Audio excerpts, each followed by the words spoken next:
All right, brothers and sisters, I want to talk to you about something kind of serious.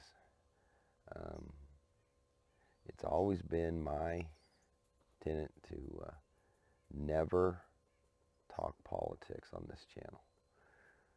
I have my ideologies, which I'm sure are probably very apparent. You have your ideologies. Um, and that's the great thing about America. We're allowed to believe the way that we want to believe for now. You know, I welcome all different ideologies, lines of thinking. I welcome it all. That doesn't mean I agree with it all, but I support your right to think and feel however you want. Now, that being said, I am gonna dip my toe into political water here, sort of.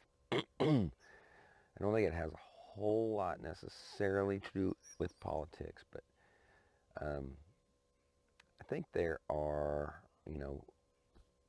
our government, the United States government, has already said that they are anticipating food shortages next year. With fuel prices, the farmers are having trouble not only getting their crops into the field, but getting them out of the field, getting them transported to where they need to be, getting the food processed, getting the processed food then sent out. It's um, it's not so bad right now because it takes a while. It's a lag lead kind of a thing. So the harvest that they're doing now, you're not going to feel that till winter or even maybe spring, but you're going to feel it. You think there's a few holes on the shelves now in the grocery store? It's going to be a lot worse this spring. A lot worse, babies. So I'm encouraging all of you to start stocking up for stuff now. I'm not asking you to be a prepper. I'm just asking you to put some extra groceries in the cupboard. I'm in engineering, and 4 or 5 years back, I was talking to one of our young EITs, which is an engineering training. He's just fresh out of college, and he was telling me, he said, yeah. After work, I got to run by the grocery store. I said, didn't you just go to the grocery store a couple of days ago? You were telling me you went. He said, yeah, I only keep about a day or two's worth of food in the apartment. Are you kidding me? Even if you just watch out for the simple stuff, you could have a big snowstorm. You could have flooding. You could have a tornado. You could have a hurricane. Whatever. You have to keep food on hand. You have to. You have to be prepared and be ready. You need to be, my rule of thumb is you need to be self-sufficient from the government for at least 2 to 3 weeks. And that's a bare minimum, folks. I'd rather it be 6 months. But that takes some effort and some planning to get to that 6 month period. But you need to at least be able to hang out for 2, 3 weeks. Um, so it's pretty simple. My wife and I have been doing it now for about 6 months or so. And we're starting to just kind of creep up that hill to where I think we're somewhat approaching fair. We're not good, we're not great by any means, but we're we're getting there. And what we've done is we've done it primarily in dribs and drabs. You go to the grocery store, you walk out of there with 5 extra canned goods. You go to the grocery store, you walk out of there with a bag of rice over what you're going to use for that week or two. Every time you go to the store, you buy something, a little extra. Now that also goes for non-food items. The other day I had a plumbing issue at home, and I needed, I don't know if you guys are, I'm going to give them a plug here, but I don't know how many of you do your own plumbing, but shark bite fittings are amazing. Who knows what the longevity of those things is, but it's literally like snapping Legos together. They are awesome. So I went to the store, I grabbed the 2 fittings that I needed, doubled it up, I grabbed 2 more. And while I was there, I grabbed a water line too, so that it's on hand. We've got labor shortages, we've got supply chain issues. We've got a very possible pending war with China. What happens if we go to war with China over Taiwan? You know what the very first thing is that's going to happen?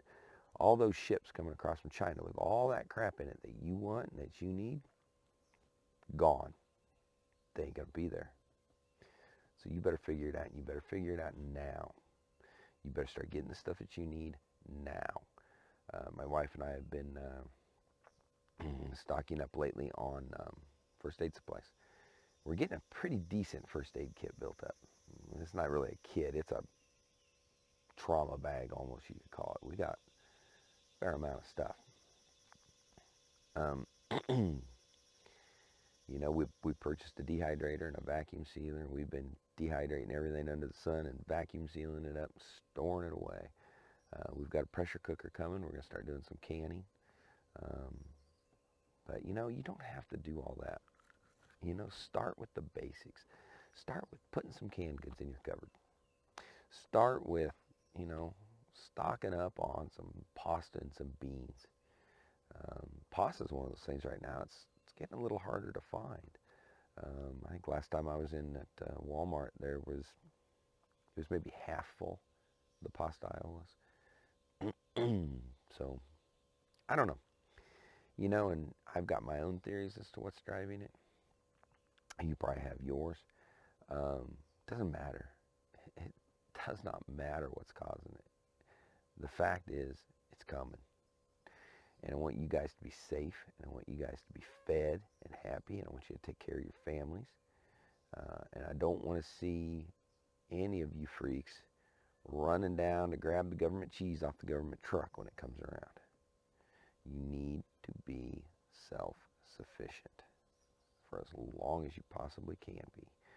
Learn to fish, learn to hunt, stock up on canned goods. Whatever it is you got to do it. Do it now. We are running out of time. You know, they're already predicting this is going to be a brutal winter. Heating oil is already anticipated to be up. I think the figure I saw the other day was up 75%. Good luck heating your houses this winter. It's getting crazy, folks. You know, something else that you got to think about too is that Taiwan produces, I think it's something like 90% of the world's microchips. 90%. I don't know how we ever let that happen. We invented the microchip. We should be producing our own chips here. Anyway, so if we go to war with China over Taiwan, first thing they're going to do is blockade Taiwan, and you ain't getting any microchips. It's already I'm hearing stories of people who are buying electric vehicles and paying for them, making payments. I don't even know how that's legal. Making payments, they don't have them. They have not taken possession of them because they don't exist yet.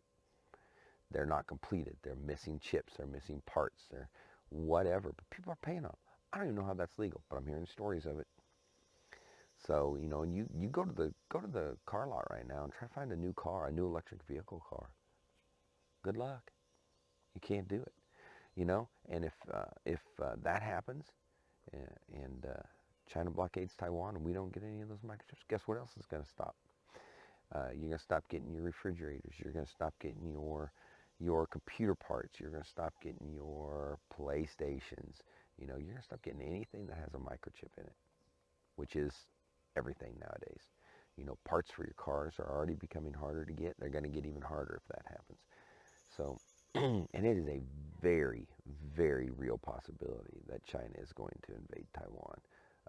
In fact, I'm pretty shocked that it hasn't already happened. I really kind of thought that China might use Pelosi's trip as a trigger and start, but they didn't. And we'll see how long it takes. But I don't think there's no doubt in my mind anyway that it will happen. But anyway, whether that happens, whatever, we know that there are some food shortages coming. We've been told so by our government. Inflation is through the roof. Everything is so expensive right now. I mean, so I've got 4 kids, 3 of which are grown men. when they were at home, when they were all teenagers and at home, 4, 5, 6 years ago, we spent then on groceries with those boys eating everything under the sun. We spent the same then as we do now, that was the fish feeder, as we do now on just the three of us at home. It's crazy, folks. You better be hitting Aldi. You better be stocking up at Aldi. You better be hitting those sale flyers. You buy anything and everything that you can and you store it away. Because there's bad times coming, brothers and sisters. And I don't want to see any of you go hungry. I don't want to see your kids go hungry. So, and you may be thinking, ice full of beans. It's never going to happen. All right, let's think about it this way.